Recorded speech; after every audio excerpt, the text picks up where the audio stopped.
ਮੋਦੀ ਸਰਕਾਰ ਜਿਹੜਾ ਉਹਨਾਂ ਦੀ ਖੋਜ ਖਬਰ ਨਹੀਂ ਲੈ ਰਹੀ, ਇੱਕੋ ਹੀ ਰੱਟ ਲਾਈ ਜਾ ਰਹੀ ਹੈ ਕਿ ਕਿਸਾਨ ਕੀ ਆਏ ਦੁਗਣੀ ਹੋ ਗਈ। ਬਈ ਫਾਰਮੂਲਾ ਸਾਨੂੰ ਦੱਸ ਤਾਂ ਸਹੀ ਹੈ ਉਹ ਆਦੇ।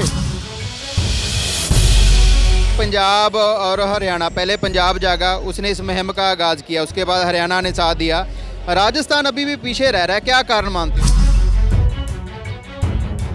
और अब इन्होंने बात चलाई है कि हम बैंकों को भी बेचेंगे। पूर्व गवर्नर जो है रघु राम राजन, उन्होंने आज से 3 दिन पहले कहा है कि ये भारत के इतिहास का सबसे काला दिन होगा। काला दिन तो बहुत है, पर उन्होंने कहा सबसे बुरा काला दिन होगा। कहा जाता है कि बीजेपी बड़ियों की पार्टी है, व्यापारियों की पार्टी है, और आज सबसे ज्यादा खतरा महसूस कर रहा है वो व्यापारी है। ਸਤਿ ਸ਼੍ਰੀ ਅਕਾਲ ਜੀ, ਤੁਸੀਂ ਦੇਖ ਰਹੇ ਹੋ ਸਾਂਝਾ ਟੀਵੀ। ਮੈਂ ਹਾਂ ਰਾਜਵਿੰਦਰ ਭੁੱਲਰ, ਸੰਗਰੀਆ ਤੋਂ ਜੁੜੇ ਹੋਏ ਹਾਂ ਰਾਜਸਥਾਨ ਤੋਂ।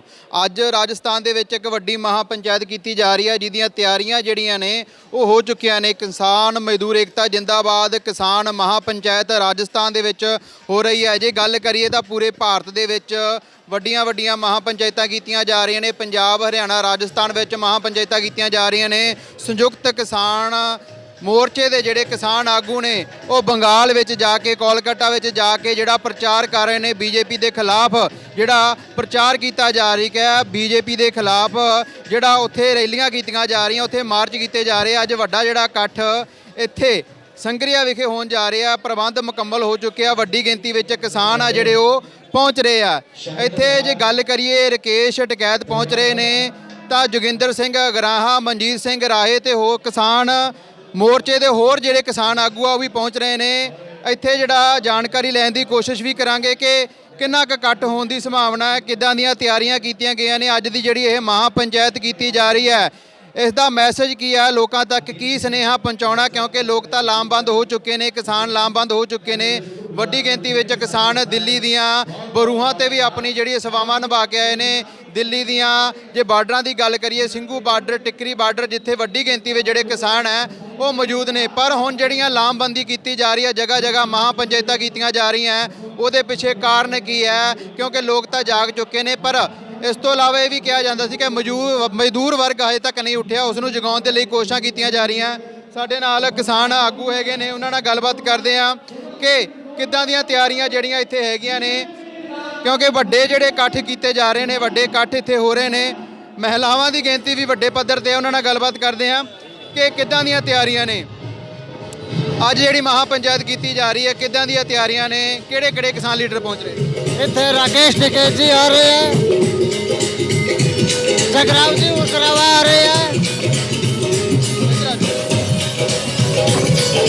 यहाँ ये किसान महापंचायत हो रही है, इसमें राकेश जी टिकैत है, जगराव जी उकरावा आ रहे हैं। और ये किसानों के जो काले कानून बनाए हैं गवर्नमेंट ने, उसके खिलाफ है। ਵੱਡੇ ਕਿਸਾਨ ਆਗੂ ਪਹੁੰਚ ਰਹੇ ਨੇ, ਵੱਡਾ ਇਕੱਠ ਕੀਤਾ ਜਾ ਰਿਹਾ। ਅੱਜ ਮਹਿਲਾਵਾਂ ਦੀ ਜਿਹੜੀ ਗਿਣਤੀ ਹੈ ਉਹ ਵੀ ਬਹੁਤ ਜ਼ਿਆਦਾ ਆ। ਵੱਡੀ ਗਿਣਤੀ ਵਿੱਚ ਮਹਿਲਾਵਾਂ ਇੱਥੇ ਜਿਹੜੀਆਂ ਪਹੁੰਚ ਰਹੀਆਂ, ਉਹਨਾਂ ਤੋਂ ਵੀ ਪੁੱਛਾਂਗੇ ਕਿ ਅੱਜ ਦੇ ਇਸ ਇਕੱਠ ਵਿੱਚ ਕੀ ਕੁਝ ਹੋਣ ਜਾ ਰਿਹਾ, ਕਿੱਥੋਂ ਕਿਸਾਨ ਆ ਜਿਹੜੇ ਉਹ ਪਹੁੰਚ ਰਹੇ ਆ। ਕਿਉਂਕਿ ਵੱਡੀਆਂ ਮਹਾ ਪੰਚਾਇਤਾਂ ਪੂਰੇ ਭਾਰਤ ਵਿੱਚ ਕੀਤੀਆਂ ਜਾ ਰਹੀਆਂ। ਰਾਜਸਥਾਨ ਵਿੱਚ ਇੱਕ ਮਹਾ ਪੰਚਾਇਤ ਜਿਹੜੀ ਕੀਤੀ ਜਾ ਰਹੀ ਹੈ। ਤੁਹਾਨੂੰ ਤਿਆਰੀਆਂ ਵਿਖਾ ਦਿੰਦੇ ਆ, ਤੁਹਾਨੂੰ ਤਿਆਰੀਆਂ ਵਿਖਾ ਰਹੇ ਆ ਕਿ ਤਿਆਰੀਆਂ ਵੱਡੇ ਪੱਧਰ ਤੇ ਕੀਤੀਆਂ ਹੋਈਆਂ। ਕਿਸਾਨ ਪਹੁੰਚਣੇ ਸ਼ੁਰੂ ਹੋ ਗਏ ਨੇ, ਇਹਨਾਂ ਨਾਲ ਵੀ ਗੱਲਬਾਤ ਕਰਦੇ ਆ ਜਿਹੜੇ ਕਿਸਾਨ ਪਹੁੰਚੇ ਨੇ ਕਿ ਕੀ ਕਹਿਣਾ ਚਾਹੁੰਦੇ ਨੇ। ਹਾਂਜੀ, ਸਤਿ ਸ਼੍ਰੀ ਅਕਾਲ। ਉਹ ਆ ਤਾਂ ਹੋ ਜਾਂਦੇ। ਸਤਿ ਸ਼੍ਰੀ ਅਕਾਲ। ਸਤਿ ਸ੍ਰੀ ਅਕਾਲ। ਹਾਂਜੀ, ਕੀ ਨਾਮ ਹੈ ਤੁਹਾਡਾ? ਮੈਂ ਮਹਿੰਦਰ ਸਿੰਘ ਬਰਾੜ, ਐਕਸ MLA ਸੰਗਰੀਆ। ਕੀ ਕਹਿਣਾ ਚਾਹੁੰਦੇ ਹੋ? ਮਹਾ ਪੰਚਾਇਤ ਕੀਤੀ ਜਾ ਰਹੀ ਹੈ ਸੰਗਰੀਆ ਦੇ ਵਿੱਚ। ਮਹਾ ਪੰਚਾਇਤ ਜਿਹੜੀ ਕੀਤੀ ਜਾ ਰਹੀ ਹੈ, ਬਹੁਤ ਵੱਡਾ ਕਿਸਾਨਾਂ ਦਾ ਇਕੱਠ ਹੋਊਗਾ। ਕਿਸਾਨਾਂ ਦੀਆਂ ਉਹ 3 ਡਿਮਾਂਡਾਂ ਹੈ, ਉਸੇ ਵਾਸਤੇ ਜਿਹੜੀਆਂ ਇਹ ਮਹਾ ਪੰਚਾਇਤਾਂ ਜਿਹੜੀਆਂ ਹੋ ਰਹੀਆਂ ਔਰ ਹਰ ਜਗ੍ਹਾ ਕਾਮਯਾਬ ਹੋਣਗੀਆਂ। ਸਾਰੇ ਸਮੁਦਾਇ ਇਹਨਾਂ ਮਹਾ ਪੰਚਾਇਤਾਂ 'ਚ ਲਾਮਬੰਦ ਹੋ ਰਹੇ ਆ ਮੋਦੀ ਦੇ ਖਿਲਾਫ। ਕਿਹੜੇ ਕਿਸਾਨ ਆਗੂ ਪਹੁੰਚ ਰਹੇ ਨੇ ਅੱਜ? ਇੱਥੇ ਆ ਰਹੇ ਟਕੈਤ ਸਾਹਿਬ ਆ ਰਹੇ ਆ, ਔਰ ਅਗਰਵਾਲ ਸਾਹਿਬ ਆ ਰਹੇ ਆ, ਔਰ ਮਨਜੀਤ ਰਾਏ ਆ ਰਿਹਾ ਹੈ, ਡੱਲੇਵਾਲ ਸਾਹਿਬ ਆ ਰਿਹਾ ਹੈ, ਕੁਹਾੜ ਆ ਰਿਹਾ ਹੈ, ਔਰ ਯੁੱਧਵੀਰ ਸਿੰਘ ਆ ਰਿਹਾ ਹੈ, ਔਰ ਇੱਕ ਉਹ ਕਾਮਰੇਡ ਆ ਰਿਹਾ ਜਿਹੜਾ ਉੱਥੋਂ ਹੈ ਜੀ। ਤੇ ਇੱਕ ਆ ਰਿਹਾ ਆਪਣਾ ਜੀ ਤੁਸੀਂ ਕਿਵੇਂ ਮੰਨਦੇ ਹੋ, ਕਿਉਂਕਿ ਬੰਗਾਲ ਦੇ ਵਿੱਚ ਜਾ ਕੇ ਵੀ ਕਿਸਾਨ ਆਗੂ ਜਿਹੜੇ ਪ੍ਰਚਾਰ ਕਰ ਰਹੇ ਨੇ ਬੀਜੇਪੀ ਦੇ ਖਿਲਾਫ, ਜਿਹੜਾ ਉੱਥੇ ਲਾਮਬੰਦੀ ਕੀਤੀ ਜਾ ਰਹੀ ਆ, ਮਾਰਚ ਕੱਢੇ ਜਾ ਰਹੇ ਨੇ, ਕਿਵੇਂ ਵੇਖਦੇ ਹੋ ਸਾਰੀ ਚੀਜ਼ਾਂ ਨੂੰ? ਦੇਖੋ ਜੀ, ਉੱਥੇ ਪਾਸਾ ਪਲਟ ਚੁੱਕਿਆ ਹੈ। ਕਿਸਾਨਾਂ ਦਾ ਉੱਥੇ ਬਹੁਤ ਤਕੜਾ ਸਵਾਗਤ ਹੋਇਆ। ਉਹ ਜਗ੍ਹਾ ਜਗ੍ਹਾ ਇੱਕ ਚਰਚਾ ਹੈ ਕਿ ਜਿਹੜੇ ਕਿਸਾਨ ਆਏ ਆ ਔਰ ਜਿਹੜੀਆਂ ਗੱਲਾਂ ਦੱਸ ਰਹੇ ਆ ਬਿਲਕੁਲ ਸਹੀ ਹੈ। 4 ਮਹੀਨਿਆਂ ਤੋਂ ਕਿਸਾਨ ਜਿਹੜਾ ਦਿੱਲੀ ਬਾਰਡਰ ਤੇ ਬੈਠਾ ਹੈ, ਕਮ ਸੇ ਕਮ 300 ਕਿਸਾਨ ਸ਼ਹੀਦ ਹੋ ਚੁੱਕਿਆ ਹੈ। ਮੋਦੀ ਸਰਕਾਰ ਜਿਹੜਾ ਉਹਨਾਂ ਦੀ ਖੋਜ ਖਬਰ ਨਹੀਂ ਲੈ ਰਹੀ, ਇੱਕੋ ਹੀ ਰੱਟ ਲਾਈ ਜਾ ਰਹੀ ਹੈ ਕਿ ਕਿਸਾਨ ਕੀ ਆਏ ਦੁੱਗਣੀ ਹੋ ਗਈ। ਬਈ ਫਾਰਮੂਲਾ ਸਾਨੂੰ ਦੱਸ ਤਾਂ ਸਹੀ ਹੈ ਉਹ ਆਦੇ ਵੀ ਦੁੱਗਣੀ ਕਿਵੇਂ ਹੋ ਗਈ, ਉਹ ਦੱਸ ਦੇ ਸਾਨੂੰ। ਸਾਡੇ ਬਾਪ ਦਾਦੇ ਤੋਂ ਤਾਂ ਸਵਾਈ ਨਹੀਂ ਹੋਈ, ਤੂੰ ਦੁੱਗਣੀ ਕਿਵੇਂ ਕਰਤੀ, ਫੂਕ ਮਾਰ ਕੇ ਕਰਤੀ ਗਏ। ਉਹ ਜਿਹੜਾ ਹੈ ਉਹ ਚਾਤਰ ਬਣਾਉਂਦਾ ਫਿਰਦਾ ਹੈ, ਉਹਦਾ ਇੱਕੋ ਹੀ ਸ਼ਬਦ ਹੈ तो आए किसानों की दुगनी होगी। कांग्रेस किसानों के कंधे पे रख के तीर चला रही है। सब फर्जीवाड़ा है, झूठ मारदा है। 15 लाख का उन्हें झूठ बोलिया। आ GST नोटबंदी देश की ऐसी तैसी करती, देश ਨੂੰ खोखला करता उसने आ 5-6 साल ची। ਕੀ ਕਹਿਣਾ ਚਾਹੁੰਦੇ ਹੋ ਤੁਸੀਂ? ਰਾਜਸਥਾਨ ਦੇ ਹੋ, ਇੱਥੇ ਦੇ ਜੇਕਰ ਗੱਲ ਕਰੀਏ ਸਮਰਥਨ ਮੁੱਲ ਦੀ ਗੱਲ ਕਰੀਏ, MSP ਦੀ ਗੱਲ ਕਰੀਏ, ਇੱਥੋਂ ਦਾ ਕਿਸਾਨ ਕਿੰਨਾ ਕੁ ਖੁਸ਼ਹਾਲ ਹੈ? ਬਸ ਕੱਪੜੇ ਹੀ ਖੁਸ਼ਹਾਲ ਹੈ ਕਿਸਾਨ ਦੇ, ਅੰਦਰੋਂ ਤਾਂ ਕਿਸਾਨ ਟੁੱਟਿਆ ਪਿਆ ਹੈ। ਕਿਸਾਨ ਦੇ ਕੁਛ ਨਹੀਂ ਪੱਲੇ ਵਿਚਾਰੇ ਦੇ, ਕਿਉਂਕਿ ਜਦੋਂ ਜਿਹੜੀ MSP ਹੈ ਇਹ ਪਤਾ ਕੀ ਕਰਦੇ ਆ, ਚੰਦ ਲੋਕਾਂ ਦੀ ਖਰੀਦ ਕੇ ਬੰਦ ਕਰ ਦਿੰਦੇ ਆ। ਇਹਨਾਂ ਨੂੰ ਇੱਕੋ ਕਿ ਹੁਣ ਗੌਰਮੈਂਟਾਂ ਦੀ ਜੇ ਅਸੀਂ ਸਾਰੇ ਹਿੰਦੁਸਤਾਨ ਦਾ ਗੇਹੂੰ ਨਹੀਂ ਖਰੀਦ ਸਕਦੇ ਤਾਂ ਫਿਰ ਤਾਂ ਕਿਸਾਨ ਮਰਿਆ ਮਰਿਆ ਹੀ ਪਿਆ ਵਿਚਾਰਾ। ਖਾਦਾਂ ਦੇ ਭਾਅ ਤੁਸੀਂ ਚੱਕ ਤੇ, ਡੀਜ਼ਲ 90 ਰੁਪਏ ਲੀਟਰ ਹੋ ਗਿਆ, ਪੈਟਰੋਲ 100 ਰੁਪਏ ਲੀਟਰ ਹੋ ਗਿਆ, ਖਾਦਾਂ ਦੇ ਭਾਅ 4 ਗੁਣੇ ਕਰਤੇ। ਕਿਸਾਨ ਨੇ ਜਿਹੜੀ ਚੀਜ਼ ਲੈਣੀ ਹੈ ਉਹਦੇ ਭਾਅ ਵੱਧ ਰਹੇ ਹੈ, ਕਿਸਾਨ ਨੇ ਜਿਹੜਾ ਵੇਚਣਾ ਹੈ ਉਹ ਘਟ ਰਹੇ ਹੈ। ਇਹ ਹੈ। ਕਿੰਨਾ ਕੁ ਇਕੱਠ ਹੋਣ ਦੀ ਸੰਭਾਵਨਾ ਹੈਗੀ ਅੱਜ? ਕਿੰਨੇ ਕੁ ਕਿਸਾਨ ਪਹੁੰਚ ਰਹੇ? ਮੈਂ ਝੂਠ ਮਾਰਨ ਵਾਲੀ ਗੱਲ ਹੈ, ਬਹੁਤ ਵੱਡਾ ਇਕੱਠ ਹੋਊਗਾ। ਕੀ ਲੱਗਦਾ ਕਿ ਲੋਕ ਇੱਥੋਂ ਜਾ ਕੇ ਜਾਣਗੇ ਅੱਜ? ਕਿਉਂਕਿ ਬਹੁਤ ਲੋਕ ਅਜੇ ਵੀ ਸੁੱਤੇ ਪਏ ਆ, ਕਿਉਂਕਿ ਬਹੁਤ ਲੋਕ ਦਿੱਲੀ ਨਹੀਂ ਗਏ ਹਜੇ ਤੱਕ। ਐਸਾ ਹੈ, ਸਹੀ ਮਾਇਨੇ ਦੇ ਵਿੱਚ ਤਾਂ ਇਹ ਹੈ ਕਿ ਹਰਿਆਣਾ ਤੇ ਪੰਜਾਬ ਤਾਂ ਬਿਲਕੁਲ ਜਾਗ ਗਿਆ, ਤੇ ਹਰਿਆਣੇ ਤੋਂ ਬਾਅਦ ਜਿਹੜਾ ਇੱਕ ਸਮੁਦਾਇ ਹੈ ਨਾ, ਇਹ ਵੱਡਾ ਸਮੁਦਾਇ ਹੈ ਜਾਟ, ਇਹ ਹਜੇ ਨਹੀਂ ਜਾਗਿਆ। ਔਰ ਪੰਜਾਬੀ ਜਿੱਥੇ ਵੀ ਬੈਠਾ ਹੈ ਉਹ ਜਾਗ ਗਿਆ।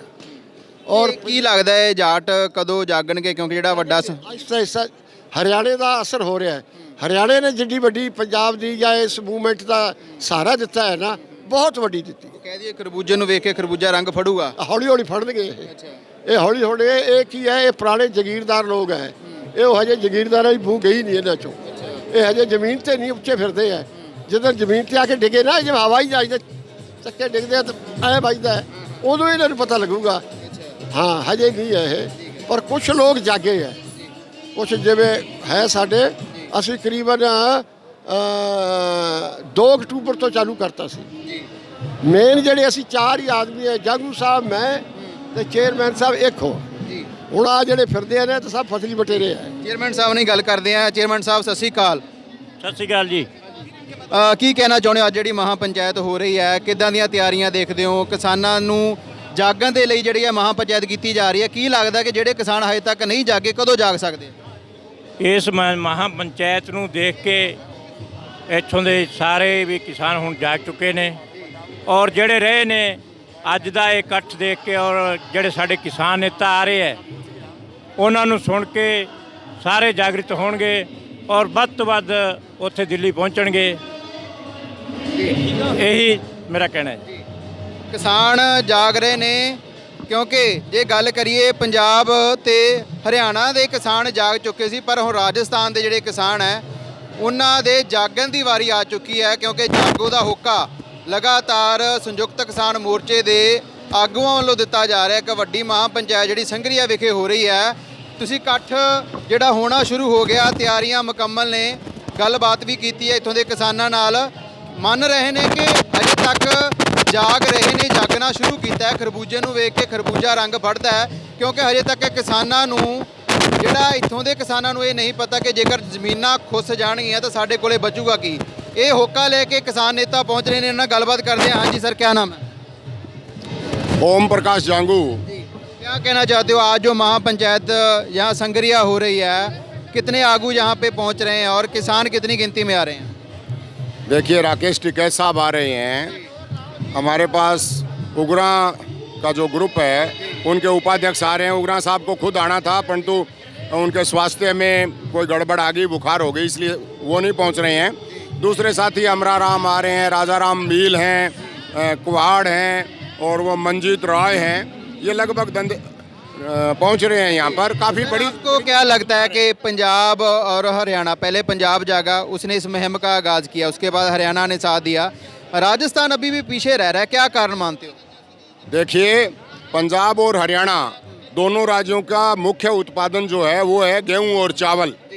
और हिंदुस्तान में समर्थन मूल्य पर जो खरीद होती है, कुल खरीद का 74% पंजाब और हरियाणा में होती है। उनको पता है कि समर्थन मूल्य पर जब चावल और धान इसकी गेहूं की खरीद होती है तो उनको अच्छा पैसा मिलता है। हमारे राजस्थान की जो मुख्य फसलें हैं उनकी समर्थन मूल्य पर खरीद नहीं होती। आप जिस जगह ये महापंचायत हो रही है, इस क्षेत्र की भी मुख्य जो फसल है वो गेहूं है। इसलिए हम लोगों को पता है कि जब मंडियां समाप्त होगी, निजी मंडियों को प्रोत्साहित किया जाएगा। आपका जो कानून है उस कानून के प्रावधानों में इस तरह से प्रावधान किया है कि सरकार खुद निजी मंडियों को प्रोत्साहित करेगी। और आप देखेंगे कि केंद्र की सरकार ने निजी मंडियों को प्रोत्साहित करने के लिए इस साल 1,00,000 करोड़ रुपयों का प्रावधान निजी मंडी विकास के लिए किया है। 1,84,000 करोड़ रुपए का प्रावधान विदेशी कंपनियों को निजी मंडियों में लाने के लिए किया है।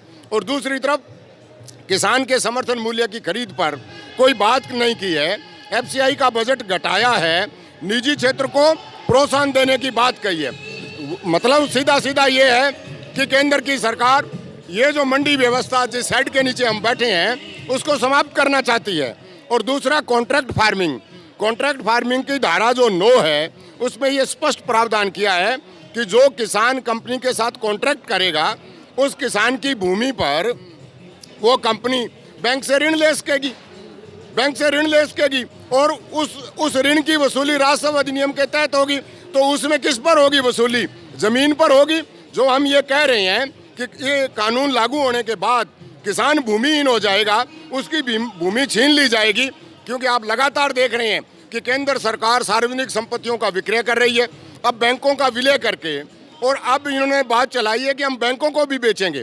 पूर्व गवर्नर जो है रघु राम राजन, उन्होंने आज से 3 दिन पहले कहा है कि ये भारत के इतिहास का सबसे काला दिन होगा। काला दिन तो बहुत हैं, पर उन्होंने कहा सबसे बुरा काला दिन होगा जिस दिन इन बैंकों को बेचा जाएगा। मैं उसको किसानी से जोड़ के ऐसे देखता हूँ कि पहले वो बैंक किसान की भूमि पर कॉरपोरेट को ऋण देंगे, कॉरपोरेट के द्वारा ऋण का भुगतान नहीं किया जाएगा तो 1 और 2 साल के अंदर उन भूमियों का बैंक के द्वारा अधिग्रहण किया जाएगा और वो बैंक उन्हीं कॉरपोरेट के होंगे। इसलिए हम भूमिहीन हो जाएंगे, खेती और मजदूर भी नहीं रहेंगे। क्योंकि खेती और मजदूर की उन बड़ी बड़ी कंपनियों को आवश्यकता नहीं होगी, वो तो बड़ी बड़ी मशीनें और आधुनिक साधन लाएगी जिसके द्वारा उनके द्वारा खेती की जाएगी। इसलिए खेती और मजदूर जो आज है वो और हम, क्योंकि WTO में आप देखेंगे कि भारत सरकार ने ये वायदा किया है कि आज जो हिंदुस्तान में किसान जो खेती कर रहा है उसके 60% किसानों को हम आने वाले 5 साल में खेती छुड़ा देंगे।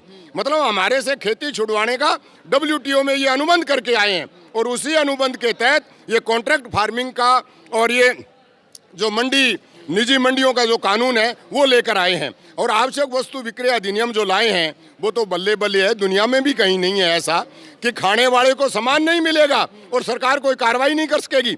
हमारी गेहूं अभी जैसे अप्रैल महीने में आएगी तो वो अपने गोदामों के मुंह खोलेंगे और गेहूं को सस्ता कर देंगे। और जैसे ही गेहूं बाजार में किसान बेचने के लिए आएगा तो वो कहेंगे कि दाम ही नहीं है साहब, दाम ही नहीं है, फला स्टोर के ऊपर इस भाव मिल रहा है इसलिए आपकी गेहूं महंगी कैसे बिकेगी।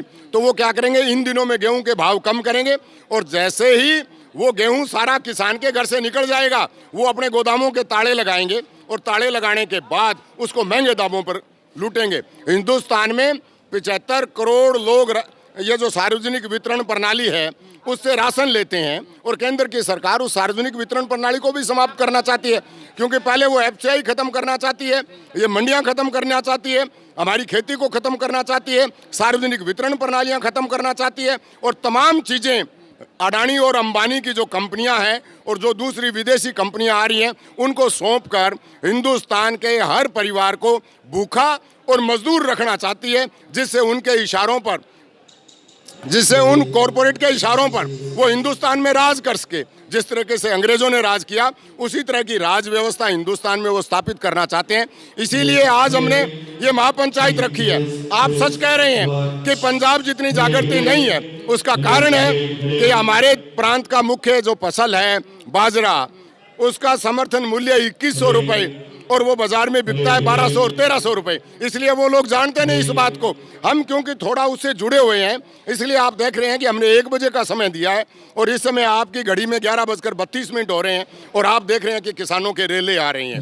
ये आक्रोश है, ये हमारा आक्रोश है, हमारे किसान मजदूर और व्यापारी का आक्रोश है। आज आप देख के आए होंगे कि संघरिया के तमाम व्यापारिक संगठनों ने कहा जाता है कि बीजेपी बनियों की पार्टी है, व्यापारियों की पार्टी है, और आज सबसे ज्यादा खतरा महसूस कर रहा है वो व्यापारी है। और संघरिया का पूरा बाजार बंद किया है, उन्होंने किसानों को समर्थन देने के लिए पूरा बाजार बंद किया है। आज की हमारी महापंचायत जो पंजाब और हरियाणा से चिंगारी सिलगी है, उसमें आग को आगे बढ़ाने का काम करेगी और हिंदुस्तान की मोदी सरकार को झुकाकर ही दम लेगी। यहाँ की उठी ज्वाला निश्चित रूप से केंद्र सरकार को झुलसा देगी, तीनों कानून वापस लेने के लिए बाध्य करेगी, ये हमको आज पूरा विश्वास है। ਗੱਲ ਤੈਅ ਹੋ ਚੁੱਕੀ ਹੈ ਕਿ ਹੁਣ ਰਾਜਸਥਾਨ ਜਾਗ ਚੁੱਕਿਆ। ਪੰਜਾਬ ਤੋਂ ਇਹ ਚੰਗਿਆਰੀ ਲੱਗੀ ਸੀ, ਹਰਿਆਣੇ ਨੇ ਸਾਥ ਦਿੱਤਾ, ਪਰ ਖਰਬੂਜੇ ਨੂੰ ਵੇਖ ਕੇ ਖਰਬੂਜਾ ਰੰਗ ਫੜਦਾ ਨਜ਼ਰ ਆ ਰਿਹਾ ਹੈ। ਰਾਜਸਥਾਨ ਦੇ ਕਿਸਾਨ ਅੱਜ ਇੱਥੇ ਪਹੁੰਚ ਰਹੇ ਨੇ ਇਸ ਮਹਾਪੰਚਾਇਤ ਦੇ ਵਿੱਚ। ਲਗਾਤਾਰ ਸਾਂਝਾ ਟੀਵੀ ਦੀ ਕੋਸ਼ਿਸ਼ ਕਿ ਸੰਘਰੀਆ ਮੰਡੀ ਤੋਂ ਤੁਹਾਨੂੰ ਤਸਵੀਰਾਂ ਅਸੀਂ ਦਿਖਾਉਂਦੇ ਰਵਾਂਗੇ। ਤੁਸੀਂ ਜੁੜੇ ਰਹੋ ਸਾਂਝਾ ਟੀਵੀ ਦੇ ਨਾਲ। ਇਸ ਵਕਤ ਮੈਂ ਰਾਜਵਿੰਦਰ ਭੁੱਲਰ ਤੁਹਾਡੇ ਤੋਂ ਲੈਣ ਆ ਗਿਆ। Please subscribe our channel and press the bell icon ताकि कोई भी नवी अपडेट तुझे बिल्कुल भी मिस ना करो।